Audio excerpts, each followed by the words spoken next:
미가서 7장 12절부터 보겠습니다. 7장 12절. 그날에는 아수르에서 애굽 성읍들까지, 애굽에서 강까지, 이 바다에서 저 바다까지, 이 산에서 저 산까지의 사람들이 내게로 돌아올 것이나 그 땅은 그 주민의 행위로 열매로 말미암아 황폐하리로다. 원하건대 주는 주의 지팡이로 주의 백성 곧 갈멜 속 삼림에 홀로 거주하는 주의 기업의 양떼를 먹이시되 그들을 옛날같이 바산과 길르앗에서 먹이시옵소서. 이르시되 내가 애굽 땅에서 나오던 날과 같이 내가 그들에게 이적을 보이리라 하셨느니라. 이르되 여러 나라가 보고 자기의 세력을 부끄러워하여 손으로 그 입을 막을 것이요 그 귀는 막힐 것이며 그들이 뱀처럼 티끌을 핥으며 땅에 기는 벌레처럼 떨며 그 좁은 구멍에서 나와서 두려워하며 우리 하나님 여호와께로 돌아와서 주로 말미암아 두려워하리이다. 아멘. 이스라엘의 운명이 그 14절 말씀처럼 갈멜 속 삼림에 홀로 거주하는 주의 기업이라는 표현처럼 이제 포로되어 끌려가서 홀로 있게 될 것을 이제 미가 선지자가 예언하고 있죠. 선지자들의 이 글을 보면 참 무슨 뜻인지 알기가 어렵게 되어 있습니다. 말도 어렵고 문장도 어렵고 그 뜻은 더 어렵게 되어 있죠. 그래서 우리가 성경 전체를 관통하는 어떤 복음의 맥락으로 보지 않으면 선지자들의 이 글이 정말 다양하게 난도질을 당합니다. 그러니까 우리가 선지자를 볼 때 하나의 기준이 있다면 잠깐 말씀 하나 봅시다. 에베소서 4장을 보면 에베소서 4장 4절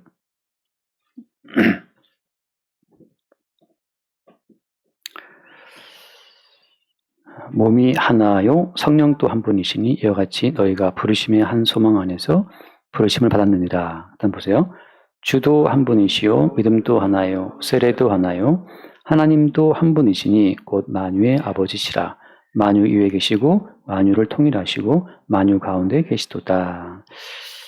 자, 주님이 한 분이고 몸도 하나고 또 성령도 한 분이기 때문에 그리고 모든 만물이 뭐라 되어 있습니까? 하나님이 한 분이신데 그분은 만유의 아버지라고 했잖아요.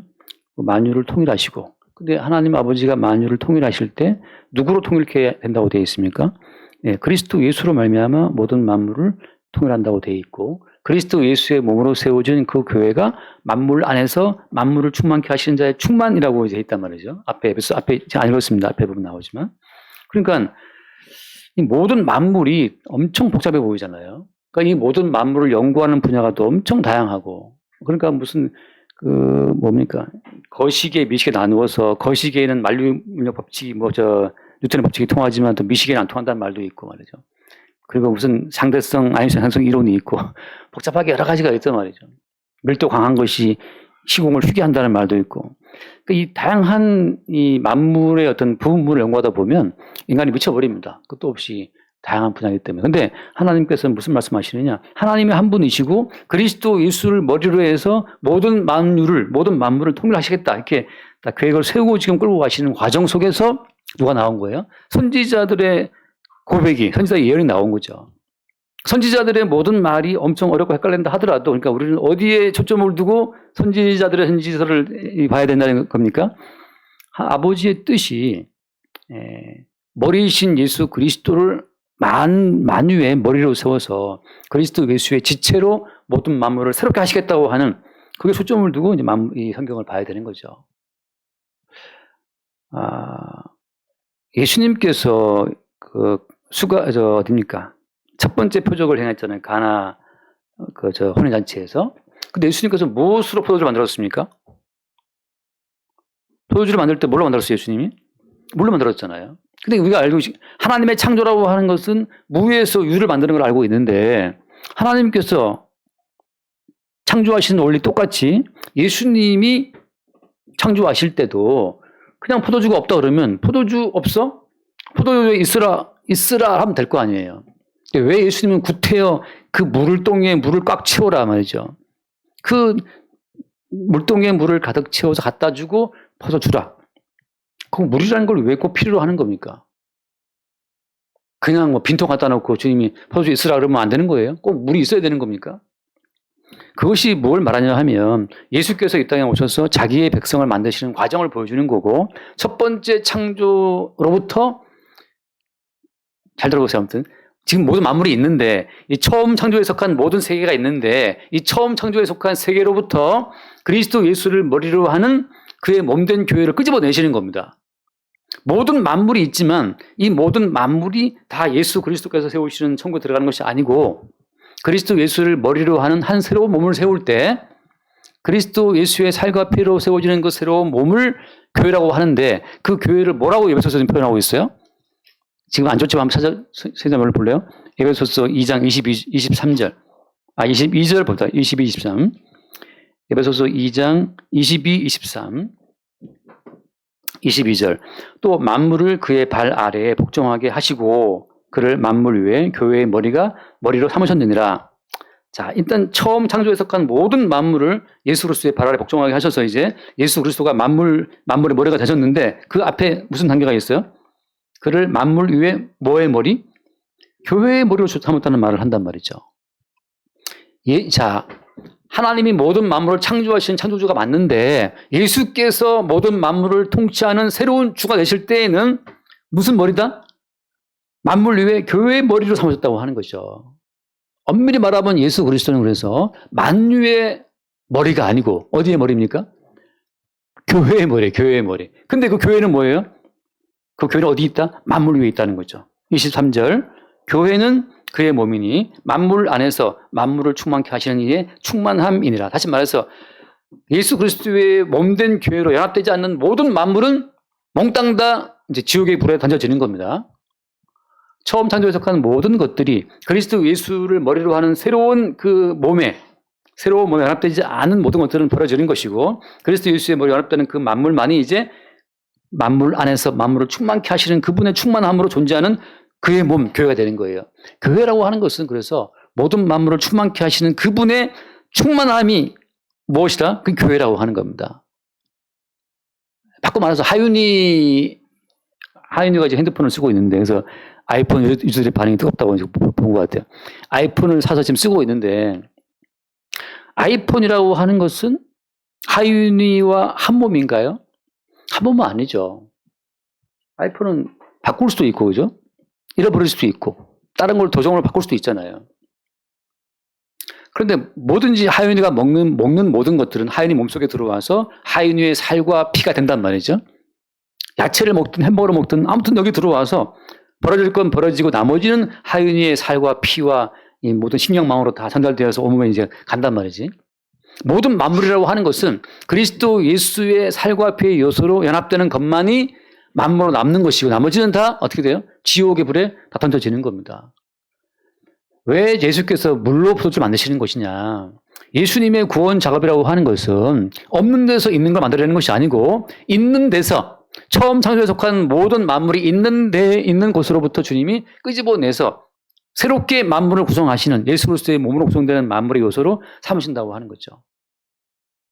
그러니까 지금 엄밀히 말하면 성경에서 말하는 창조는 무에서 유가 아니에요. 그리스도 예수의 새로운 창조라고 하는 것은 있는 것을 죽음 속에 집어넣어서 그 죽음 속에 집어넣은 것들을 예수의 살과 피로 버무려서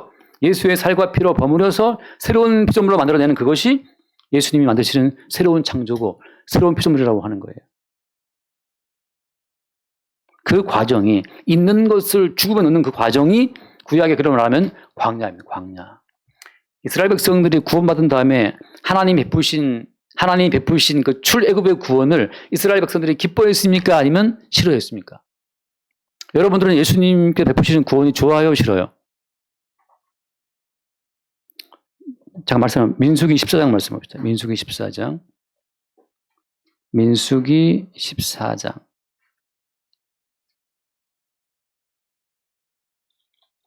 1절. 이게 이제 그 가데스 바네아에서 정탐꾼 보냈다가 장단구들의 보고를 듣고 지금 백성들이 보이는 반응입니다. 14장 1절. 온 회중이 소리를 높여 부르짖으며 백성이 밤새도록 통곡하였더라. 그 다음 이스라엘 자손이 다 모세와 아론을 원망하며 온 회중이 그들에게 이르되 우리가 애굽 땅에서 죽었거나 이 광야에서 죽었으면 좋았을 것을 어찌하여 여호와가 우리를 그 땅으로 인도하여 칼에 쓰러지게 하려 하는가. 우리 처자가 사로잡히리니 애굽으로 돌아가는 것이 낫지 아니하랴. 함께 봐요. 4절. 이에 서로 말하되 우리가 한 지휘관을 세우고 애굽으로 돌아가자 하며. 여러분 이스라엘 백성들, 애굽에서 구원된 백성들이죠. 구원된 이스라엘 백성들이 광야에서 40년 동안 했던 말이 뭡니까? 40년간 그들이 내뱉었던 그 모든 말을 한마디로 말하면 이거예요. 애굽으로 돌아가자입니다. Go back to Egypt. 그들이 40년 동안 구원받은 이스라엘 백성들이 했던 말이 이거예요. 지금 왜 이들은 이 고통스러워하는 겁니까? 하나님은 처음부터 이스라엘을 애굽에서 인도에 내실 때 그때 있었던 그 기존 이스라엘을 그대로 이렇게 보존해서 천국으로 인도하실 그 의도는 처음부터 없었어요. 하나님의 구원이라고 하는 것은 있는 이스라엘을 몽땅 죽여서 어린 양의 피로 덮어서 새로운 이스라엘을 만들어내는 그것이 하나님이 준비하신 구원이라고 하는 겁니다. 교회에 오는 분들이 오해가 뭐냐 하면 내가 지금 인생을 사는데 힘들어. 그래서 교회에 나와서 예수 믿고 좀 잘 살아보겠다. 그 기존 있는 나 자신에게 하나님의 복을 더 씌워서 있는 내가 잘 살고 행복하게 살고자 하는 마음으로 교회 나와서 주의 구원을 바라본다면 그게 우상 숭배라고 하는 겁니다. 하나님의 구원은 그것이 아니고 있는 나를 어떻게 하냐? 있는 나를 죽여요.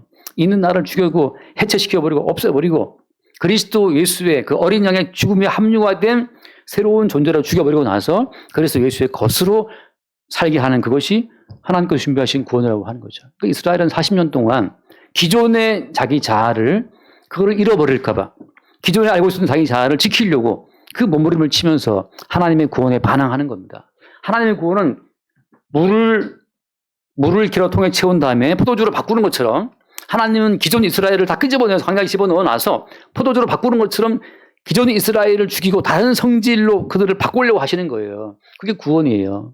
물과 포도주가 똑같은 성분은 아니잖아요. 그러니까 다른 성질을 어떻게 바꿀 수가 있느냐. 예수께서 이루시는 구원의 샘플로 보여준 겁니다. 정춘하가 예수 믿기 전에 정춘하가 예수 믿은 이후도 그대로 유지되는 정춘하라면 그건 버림받은 자예요. 예수 믿기 전에 정춘하가 예수를 믿은 다음에 이제 매일매일 40년 동안 죽어나가는 것처럼 매일매일 죄가 드러나고 불평하다가 죽고 간음하다가 죽고 우상숭배하다가 죽고 40년 이스라엘 백성은 매일매일 죽어 자빠지는 거예요. 뭐 하다가 그들 속에 있는 죄악이 올라올 때마다 하나님은 그들을 죽이십니다. 금사자 만들었다고 그것도 죽이고 말이죠. 불평했다고 불변 불어서 죽이고 모압이랑 간음했다고 또 몇 명 죽이고 성도가 구원받은 이후에 이제 어떤 식으로 바뀌냐 하면 자기 속에 있는 그 모든 죄의 실상을 매일매일 발견하고 죄가 올라오니 하나님 모시기 죽어 마땅함을 경험시키고 나서 그 죽음 가운데 항상 뭐가 있어요? 중보자가 대신 장대에 달린 옷뱀처럼 예수가 있는 거죠. 그리스도 예수의 죽음에 합류가 되어서 그와 함께 죽는 그 죽음의 과정이 40년 광야 생활이라고 하는 거죠. 그게 구원받은 성도의 이제 여정이에요. 그러니까 엄밀히 말하면 구원받은 성도 입장에서는 내가 왜 구원받았지? 차라리 몰랐더라면 그냥 세상에서 술 먹고 담배 피고 뭐 마약도 하고 말이죠. 물론 사는 게 어디나 힘들죠, 그죠? 일부 사람만 그러지. 애굽에 있다고 행복한 것도 아니에요. 하나의 허상인데 주님 그들을 끄집어내서 하나님의 구원 속에 집어넣음으로 말미암아 솔직한 심정으로 예수를 믿는 성도들이 나오는 그 말은 Go back to Egypt. 차라리 내가 예수를 왜 믿었던가 이런 말이 나오도록 주님이 인도한다는 거죠. 누구처럼? 욥처럼. 심지어 욥은 뭘 원망했습니까? 심지어 욥은 자기 태어난 나라를 원망하죠. 왜 태어나서 고생이냐. 이렇게도 사랑이 괴로운 줄 알았다면 그 노래에 있어요. 차라리 당신만은 사랑하지 말 것을 뭐 그런 노래도 있는데 그게 만들어 되냐 말이죠. 주님이 나게 했고 어느 순간 예수를 알게 했고 어느 순간 예수께서 이끄시는 구원으로 끌려 들어갔고 구원 속에 들어와 보니까 이제 돌아갈 수도 없어요. 돌아갈 수 없고 계속 이제 예수께서 끌고 가시는 과정 속에서 우리 자신의 죄인됨을 늘 볼 뿐이고 이 죄인됨을 통해서 하나님이 내리시는 죽음의 형벌을 보는데 항상 과정에 중보자가 오신 예수님이 대신 죽는 죽음을 보면서 우리의 죄악과 죄로 인한 형벌과 예수님의 십자가의 죽으심을 보면서 하나로 연결되는 과정 속에서 성도는 자기의 구원을 확인받는 겁니다. 애초에 하나님이 애굽에서 그들을 끄집어낼 때 어떻게 했어요? 설주와 임방에 어린아이 피를 발라가지고 피 속에서 그들이 있게 했지 않습니까? 그리고 하신 말씀이 이제 너희들 모든 장자는 이제 내 것이다. 하나님 내 것이다. 어린 양의 피에 덮인 그 문 안에 있었던 그 장자는 이제 그들의 독자적인 인격성을 주장할 수가 없고 그들은 그 집안의 애들도 아니에요. 이제 누구 겁니까? 하나님의 소유라고 하는 거죠. 하나님이 자기의 구원을 증거하기 위해서 그들을 인도했다고 하는 거예요. 바꾸면 하나님의 새로운 창조, 물을 변하여 포효되게 하는 것처럼 있던 이스라엘을 변하여서 하나님의 이스라엘을 만들어 가시는 작업 속에 그들이 들어와 있는 거예요. 그러니까 야곱이 변하여 이스라엘 되잖아요. 처음부터 하나님이 이스라엘을 떨렁 만드신 것이 아니고 야곱을 변화시켜서 이스라엘 되게 하시는 과정을 통해 예수께서 이루어 나가시는 구원이 어떤 구원인지를 우리 가운데 증거하시는 거예요. 숨도 안 쉬고 잠깐 말했으니까 잠깐 숨 쉬고 돌아와서 미가서를 봅시다. 미가서를 보면 거기 14절에 원하건대 주는 주의 지팡이로 주의 백성 갈멜 속 삼림에 홀로 거주하는 주의 기업의 양떼를 먹이시고. 자, 이게 지금 갈멜 속 사람이 홀로 거주하는 그 포로된 그 상황이라고 하는 것 자체가 지금 이제 물로 포도를 만드시는 주의 작업처럼 주님께서 새롭게 구원을 이뤄 나가시는 하는 과정이라고 하는 거죠. 15절 봅시다. 15절 이르시되 네가 애굽 땅에서 나오던 날과 같이 내가 그들에게 이적을 보이리 하시니라. 자, 애굽 땅에서 나오던 그 구원의 원리가 반복되는 거예요. 사실 이스라엘 백성들은 영문도 모르고 그냥 하다가 그냥 구원되고 하다가 홍해로 왔다가 하다가 그냥 광야에 들어온 거예요. 하다가 돌아갈 수 없는 상황이 돼버린 거고. 우리의 의지로 명확한 이성으로 구원의 전체 모든 과정을 딱 지켜보니까 구원받아야 되겠다. 그렇게 해서 나 믿겠어 하고 따라오는 구원이 아니라는 거죠. 구원의 칼자루는 주님이 쥐고 있고 우리는 주님의 구원에 휘말린 존재라는 휘말린 존재. 하신 말씀 그래서 애굽 땅에 나오던 같이 하겠다. 같은 원리가 반복되는 거죠. 그 반복되는 원리 속에서 뭐라고 합니까? 그 16절 이르되 여러 나라가 보고 자기의 세력을 부끄러워하여 손으로 그 입을 막을 것이다. 귀를 막힐 것이다. 뱀처럼 특허를 할 것이다. 이렇게 쭉 나온다. 그 주께서 이루시는 그 구원 앞에서 나머지 주께서 이루시는 구원에 합류가 안 된 나머지 모든 것들은 어때? 모든 것들은 이제 뱀처럼 지옥의 불에 태워지는 쓰레기라고 하는 거죠. 예전에 가끔 요한복음 공부할 때 이런 예를 들었는데 우리 은규도 뭐 꼬맹이들 뭐 이렇게 색종이 도화지에다가 뭐 이렇게 막 이렇게 잘라가지고서 잘라가지고 나머지 짜투리는 다 버려요. 잘라지 그걸 이제 접어서 만드는 것처럼 모든 만물은 처음 창조 원재료였던 처음 창조된 모든 것들 가운데에서 예수님이 자기의 살과 피로 이 만물 가운데서 끄집어내서 자기의 요소로만 충만하게 채운 한 새로운 교회를 끄집어낸 다음에 나머지 모든 만물은 버려지는 겁니다. 양과 염소가 있으면 양을 택하시고 염소를 버리시는 것처럼 에서는 버리고 야곱은 사랑하시는 것처럼 그 처음 창조에 속한 것들을 버림으로 말미암아서 주님의 사랑과 주님의 미움을 증거하시고 주님의 선택과 주님의 유기, 버리심을 증거하는 거죠. 그래서 애굽 나오던 날 같이 내가 그들한테 이걸 보이겠다고 말씀하시면 반드시 뭐가 있는 거예요? 다시 말씀드릴게요. 내가 야곱을 사랑한다 말씀하시면 반드시 뭐가 있는 겁니까? 누구 한 놈은 이제 죽는 거예요. 미워하는 거예요. 내가 택한다 말씀하시면 누구 하나는 벌어지는 겁니다.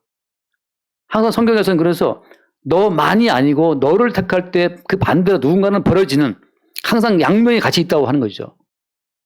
그것을 통해서 뭐가 증거되니까? 주님의 사랑과 주님의 미움, 주님의 선택의 가치가 증거되기 때문에 그렇거든요. 그래서 거기 나와 있는 것처럼 여러 나라가 보고 부끄러움 입을 막고 하는 그 모든 이야기들은 원래 모든 나라가, 원래 모든 열방이 하나님의 진노의 심판 속에 들어가도 마땅하다는 사실을 보여주는 겁니다.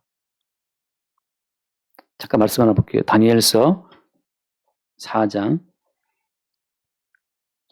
다니엘 4장.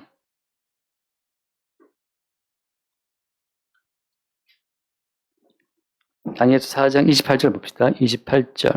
이제 느부갓네살 왕한테 하신 말씀 예언인데 28절 이 모든 일이 다 나 느부갓네살 왕에게 임하였느니라. 29절 12달이 지난 후에 내가 바벨론 왕궁 지붕에서 거닐세. 그다음 보세요. 30절 나 왕이 말하여 이르되 이 큰 바벨론은 내가 능력과 권세로 건설하여 나의 도성으로 삼고 이것으로 내 이엄의 영광을 나타낸 것이 아니냐 하였더니 이 말이 아직도 나 왕의 입에 있을 때 하늘의 소리가 내려 이르되 느부갓네살 왕아 내게 말하노니 나라의 왕위가 내게서 떠났느니라.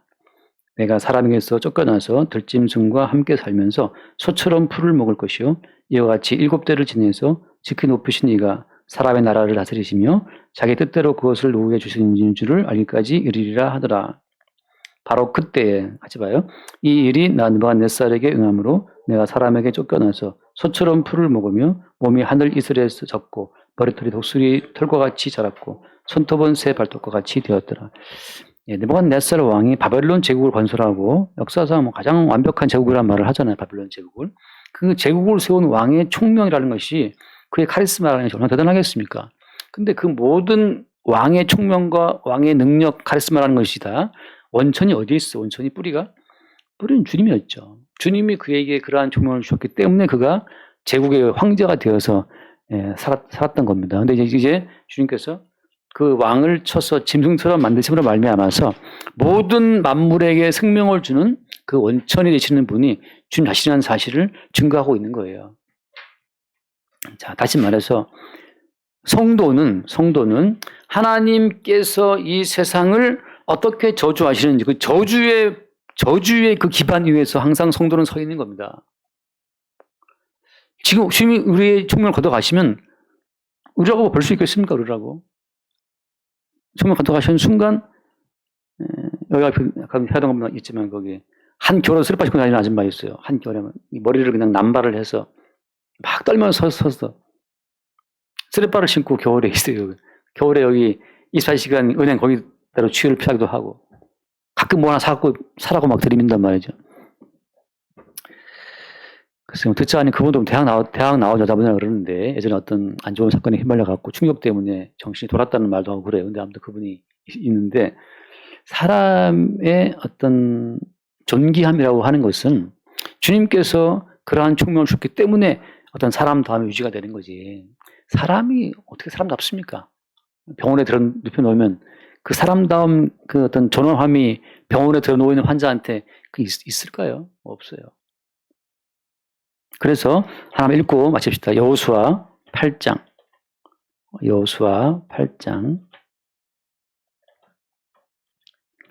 여호수아 8장에 보면은 거기 하나님께서 여호수아가 승리를 거둔 이후에 가나안 땅 전쟁을 끝내면서 어디에다가 제단을 쌓으라고 하신 부분이 있어요. 여호수아 8장 30절 말씀 봅시다. 8장. 그때 여호수아가 이스라엘이 하나님 여호와를 위하여 에발산에 한 제단을 쌓았으니 이는 여호와의 종 모세가 이스라엘 자손에게 명령한 거와 모세 율법책에 기록된 대로 쇠 연장으로 다듬지 아니한 새 돌로 만든 제단이라 우리가 여호와께 번제물과 화목제물을 그 위에 드렸으며 여호수아가 거기서 모세가 기록한 율법을 이스라엘 자손의 목전에서 그 돌에 기록하매 온 이스라엘과 그 장로들과 관리들과 재판장들과 본토뿐 아니라 이방인까지 여호와의 언약궤를 맨 레이 사람 제사장들 앞에서 그의 좌우에 서되 절반은 그리심산 앞에 절반은 에발산 앞에 섰으니 이는 전에 여호와의 종 모세가 이스라엘 백성에게 축복하라고 명령한 대로 함이라. 자, 축복을 선언한 사람은 그리심산이죠.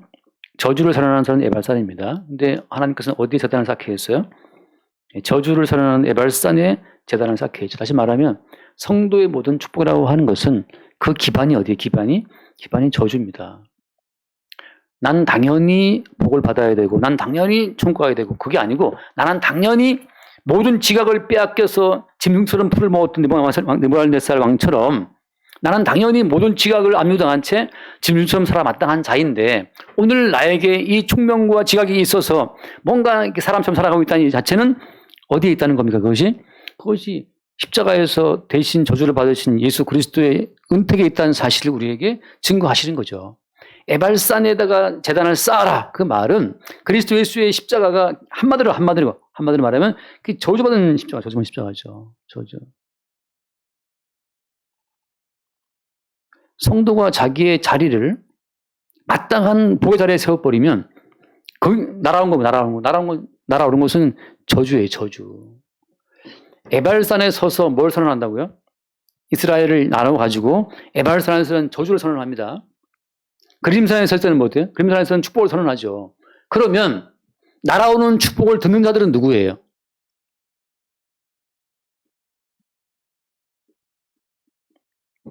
뭐라고 물어본 거 아니죠? 에발산에 선 사람들은 저주를 막 선언한단 말이죠. 그림산에서는 축복을 선언하고, 그러면 누가 축복의 말을 들어요? 에발산에 토대를 둔 사람들은 축복의 말을 듣는 것이고, 그림산에 선 사람들은 저주 말을 듣겠죠. 성도는 누구냐? 성도는 항상 자기 자신을 하나님의 저주를 받아 죽은 십자가의 자리에 성도가 섬으로 말미암아서 하나님께서 베푸시는 그 축복을 받게 되는 자리가, 그게 에발산에다가 제단을 쌓은 참된 이스라엘이라고 하는 거죠. 오늘 또 우리는 망해도 마땅하고, 또 죽어도 마땅하고, 병렬도 마땅하고, 사고나도 마땅하고, 그 마땅한 저주의 자리에서 오늘 웬일인지 우리에게 사람다운 지각이 여전히 남아있다면, 그것은 우리 대신 저주를 받고 죽임당하신 예수의 그 은총으로 인해 주어진 선물이라는 사실을 본다고 하는 거죠. 그것이 바로 무엇이다? 그것이 오늘 돌아와서 15절 말씀에 네가 애굽 땅에서 나오던 날과 같이 내가 그들에게 이적을 보이겠다는 이 말씀인데, 그 애굽 땅에서 나오던 날처럼 전적으로 100% 주의 은총으로 말미암아 구원 혜택을 입고 나올 그때 열국은, 모든 만국은 티끌을 핥는 뱀처럼 하나님의 저주가 됐다는 사실을 본다는 거죠. 무엇이 부럽습니까? 그리스도 예수께서 십자가의 저주를 받아서 베푸시는 그 구원의 은총 속에 있을 때 세상을 향한 부러움이 우리 가운데 있을 수가 있을까요? 부러움이 없죠. 그들은 바벨론 제국의 황제가 누리는 그 왕자에 있다 하더라도 조만간 뱀처럼 티끌을 핥을 자들이고 조만간 짐승처럼 지옥에 던져질 자들이기 때문에 부러울 것은 아무것도 없습니다. 대통령이 부러운가요? 대통령, 5년짜리 대통령 뭐 부러울 것도 없죠. 더 중요한 것은 마침내 그들이 하나님의 저주 가운데 영원한 멸망에 간다는 그 사실을 우리가 본다고 하는 거죠. 그러니까 축복이라는 것은 늘 저주를 동반하고 하나님의 사랑을 미움을 동반하는 것처럼 애굽 땅에서 나온 것처럼 주의 구원을 경험하게 되는 주의 백성은 주님의 구원을 받지 못한 벌어지는 자들에 대한 운명까지 함께 본다는 거죠. 지옥에 들어가서 한 방울의 물이 아쉬워서 그 목말라 하는 그 부자의 고통을 누구는 본다는 겁니까? 주의 구원을 입은 자를 보기 때문에 그 구원의 혜택을 보는 그 순간 광야라 하더라도 반석으로 나오는 그 생수의 한 방울 물이 감사한 것이고, 그때 그 안목으로 광야를 지나갈 때 주님 내리시는 그 똑같은 만나 자체가 그토록 우리에게 고귀한 양식이 되는 겁니다. 주께서 우리를 갈멜 속 삼림에 홀로 거주하는 어떤 짐승처럼 그렇게 우리를 홀로 있게 한다 하더라도 우리를 항상 끄집어내시고 구원하시는 주님의 그 구원의 참된 진실 가운데 우리가 살 수 있게 되길 바랍니다. 기도하겠습니다. 주님, 있는 것들을 있는 그대로 구원하신 것이 아니고 있는 것들을 예수의 십자가 죽음에 집어넣어 예수의 죽음에 버무린 이후에 예수님의 생명에 동참시키시는 주님의 구원의 방식을 늘 새롭게 우리가 보게 하여 주옵시고, 날마다 우리를 죽이시는 그 주의 성실이 또한 날마다 우리를 살려내시는 구원의 손길임을 늘 깨달아 알게 하여 주옵소서. 우리 주 예수 이름으로 기도드립니다. 아멘.